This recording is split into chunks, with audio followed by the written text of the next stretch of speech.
Hello friends, welcome to my YouTube channel. तो आज से हम एक नई सीरीज स्टार्ट कर रहे हैं जो कि बीटेक फर्स्ट ईयर का एक सब्जेक्ट है जिसका नाम है इंजीनियरिंग ग्राफिक्स या इंजीनियरिंग ड्राइंग। तो आइए सबसे पहले इसका सिलेबस डिस्कस कर लेते हैं। तो इसका सिलेबस है, फर्स्ट वन है स्केल्स। स्केल्स के डायग्राम्स वगैरह बनाना, क्वेश्चन देखेंगे उसके ऊपर। कॉनिक सेक्शन है उसके बाद है इंजीनियरिंग कर्व्स हैं। उसके बाद प्रोजेक्शन ऑफ लाइंस है। Next one is projection of planes, then projection of solids, section of solids, development of surfaces and last one is isometric projection है। तो सबसे पहले हम स्केल से स्टार्ट करेंगे। तो ये स्केल की डेफिनेशन है, scale is used for linear measurement. In engineering, scale is defined as a factor by which any object is either enlarged, reduced to draw it on a drawing sheet. तो scale की definition है, scale किसी भी बड़ी चीज या छोटी चीज को ड्राइंग शीट पर रिप्रेजेंट करने के लिए यूज किया जाता है। यूज करने के लिए हम एक फैक्टर का यूज करते हैं जिसका नाम है रिप्रेजेंटेटिव फ्रैक्शन।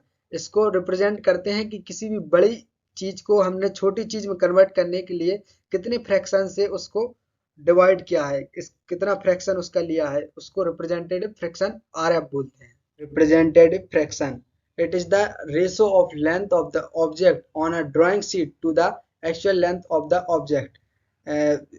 रेशो होता है drawing length and actual length का। ड्राइंग लेंथ जो हम ड्रॉ करने वाले हैं हमारी ड्राइंग शीट पर, और एक्चुअल लेंथ जो ऑब्जेक्ट की एक्चुअल लेंथ है। इसको एग्जांपल से समझ सकते हैं, जैसे कि कोई टेबल है जो 10 मीटर की है और इसको ड्राइंग बोर्ड पर ड्रॉ करना है, तो उसको हम एक फैक्टर ले लेंगे कि 1 सेंटीमीटर को हम 1 मीटर से रिप्लेस कर देंगे। तो ये रिप्रेजेंटेटिव फ्रैक्शन कहलाता है। आरएफ का एक फॉर्मूला होता है drawing area upon actual area under root में। इसका यूज हम तब करते हैं जब हमें क्वेश्चन में एरिया गिवन होता है, एरिया के टर्म में ड्राइंग लेंथ और एक्चुअल लेंथ गिवन होती है। फॉर एग्जांपल जैसे हम सेंटीमीटर स्क्वायर होता है मीटर स्क्वायर में दी होती है, मतलब तो 2 यूनिट्स की इनटू में दिया होता है। तो जैसे लंबाई गुणित चौड़ाई, उसको एरिया में फाइंड करते हैं, तब आरएफ का ए फॉर्मूला यूज करते हैं। और उसके बाद आता है वॉल्यूम वाला formula, volume drawing volume upon actual volume. जब हमको क्वेश्चन में वॉल्यूम के टर्म में क्वेश्चन दिया होगा, जैसे कि सेंटीमीटर क्यूब, मीटर क्यूब वगैरह दिए होंगे, तो इस फॉर्मूले से हम आरएफ फाइंड करेंगे। आरएफ एक यूनिट लेस क्वांटिटी होती है जिसकी कोई यूनिट नहीं होती है। और जब भी हम आरएफ फाइंड करेंगे तो एक ऑलवेज कंसीडर करना है कि इसकी यूनिट हमेशा सेंटीमीटर में ही होनी चाहिए। यदि इसकी यूनिट मीटर में है, हेक्टोमीटर में है या किलोमीटर में है, तो उसको कन्वर्ट करना है हमको सेंटीमीटर में, उसके बाद ही आरएफ फाइंड करना है। Type of scale, reducing representative fraction के बेस पर इसकी तीन टाइप होते हैं स्केल के। फर्स्ट वन इनलार्जिंग स्केल, जो आरएफ है जिसका 1 से बड़ा होता है वो इनलार्जिंग स्केल कहलाता है। इसमें स्मॉल कंपोनेंट आते हैं, जैसे इलेक्ट्रॉनिक्स पार्ट आते हैं, इलेक्ट्रॉनिक्स के जितने डिवाइस के अंदर छोटे मोटे कंपोनेंट चिप्स वगैरह रहती हैं वो इसके अंदर आते हैं। उनको इनलार्ज करके हम लोग को बड़े ड्राइंग शीट पर दिखाना होता है, इसलिए इसको इनलार्जिंग स्केल बोलते हैं। इसके बाद आता है रिड्यूसिंग स्केल, इसका रिप्रेजेंटेटिव फ्रैक्शन 1 से कम होता है। इसको लार्ज ऑब्जेक्ट के को ड्राइंग शीट पर बनाने के लिए इसका यूज किया जाता है। जैसे बड़े बड़े ब्रिज वगैरह हो गए, सिविल इंजीनियरिंग में हो गए, बिल्डिंग वगैरह, मैप्स वगैरह हो गए, इनको ड्राइंग शीट पर कंसीडर करने के लिए रिड्यूसिंग स्केल का उपयोग किया जाता है। उसके बाद आता है फुल साइज स्केल। ये फुल साइज होता है, इसकी लेंथ ड्राइंग लेंथ और एक्चुअल लेंथ इक्वल होती है। इसके बाद कुछ एसआई यूनिट्स की बात करेंगे जो कि स्केल बनाते समय हमारे उपयोग में आएंगी।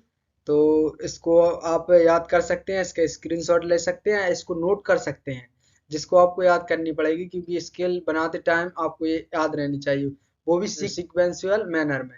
जैसे कि मिलीमीटर, देन उसके बाद सेंटीमीटर, फिर decimetre, metre and so on. तो मिलीमीटर 1 मिलीमीटर, उसके बाद सेंटीमीटर, सेंटीमीटर 1 सेंटीमीटर बराबर 10 मिलीमीटर होता है। और फिर उसके बाद आता है डेसीमीटर, तो 1 decimetre is equal to 10 centimetre होता है।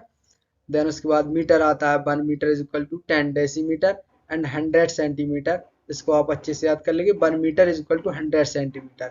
देन उसके बाद डेकामीटर आता है, 1 decametre is equal to 10 metre होता है। एंड उसके बाद हेक्टोमीटर आता है, 1 hectometre is equal to 10 decametre and 100 metre and जाता है किलोमीटर। तो kilometre 1 kilometre is equal to होता है 10 हेक्टोमीटर होता है, आप इसको बोल सकते हैं 1000 मीटर। एंड इसके बाद एक ऐसा यूनिट पूछ ली जाती है जो कि स्केल के क्वेश्चन में अक्सर पूछ ली जाती है, जिसका नाम है हेक्टेयर। तो 1 हेक्टेयर इज इक्वल टू होता है 100 मीटर इंटू 100 मीटर, और इसको जब सेंटीमीटर में चेंज करेंगे तो मीटर बराबर होता है 10,000 सेंटीमीटर। तो इसको आप याद कर लेंगे। Types of scale on the basis of units to be represented, जितनी यूनिट हम रिप्रेजेंट करेंगे ड्राइंग शीट पर उसके बेस पर स्केल इतने टाइप के होते हैं, जिसमें फर्स्ट बनाता है plain scale. It is used to represent 2 consecutive units, ये 2 कॉन्जिक्यूटिव यूनिट्स को रिप्रेजेंट करने के लिए यूज किया जाता है। जब हम 2 यूनिट्स की बात करेंगे, आप इस वर्ड पे ध्यान देना कि कॉन्जिक्यूटेड मतलब सीक्वेंशियल मैनर में होनी चाहिए, एक के बाद एक होनी चाहिए। ये नहीं कि फर्स्ट के मिलीमीटर ले लिया, उसके बाद डेसीमीटर ले लिया या किलोमीटर ले लिया। मिलीमीटर लिया है तो उसके बाद सेंटीमीटर लेंगे, फिर उसके बाद डेसीमीटर लेंगे, फिर उसके बाद मीटर लेंगे। इस तरह सीक्वेंशियल मैनर में इसको लेना पड़ेगा। उसके बाद आता है डायगोनल स्केल। ये इसका यूज करते हैं 3 यूनिट्स को रिप्रेजेंट करने के लिए। 3 यूनिट्स को जब ड्राइंग शीट पर रिप्रेजेंट करेंगे तब हम डायगोनल स्केल का यूज करेंगे। जो एग्जांपल के लिए देख सकते हैं, सेंटीमीटर हुआ, डेसीमीटर हुआ या मीटर हुआ, डेकामीटर, हेक्टोमीटर या किलोमीटर हुआ। देन उसके बाद आता है कंपैरेटिव स्केल। कंपैरेटिव स्केल का यूज किया जाता है 2 डिफरेंट सिस्टम ऑफ यूनिट्स को रिप्रेजेंट करने के लिए। जैसे किलोमीटर हुआ और उसको टाइम के साथ रिप्रेजेंट करना है ड्राइंग शीट पर, तो इसके लिए हम कंपैरेटिव स्केल का यूज करते हैं। और उसके बाद आता है scale of chords. Scale of chords का यूज करते हैं हम एंगल को रिप्रेजेंट करने के लिए। तो जब भी हम कोई स्केल ड्रॉ करेंगे तो उसके लिए मिनिमम 4 चीजों की रिक्वायरमेंट होगी हम लोग को।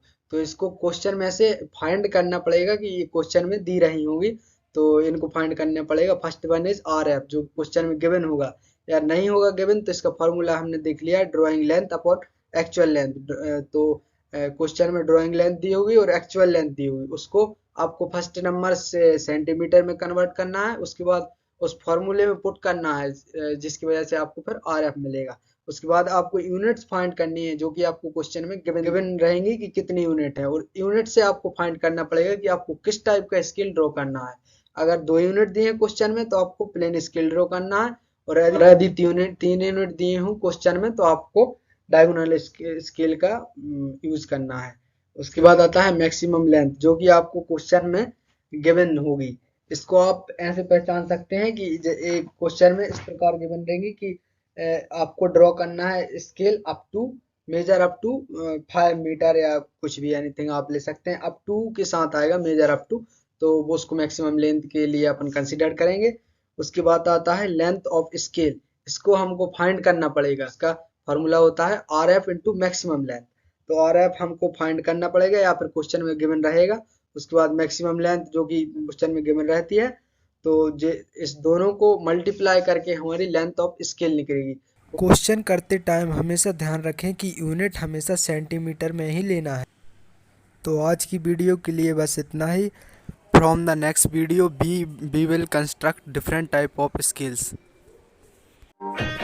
अगर आपको वीडियो अच्छी लगी हो तो please like, share and comment this video. And ऐसी ही वीडियो देखने के लिए subscribe my YouTube channel and click the bell icon for the latest videos. Thank you for watching this video.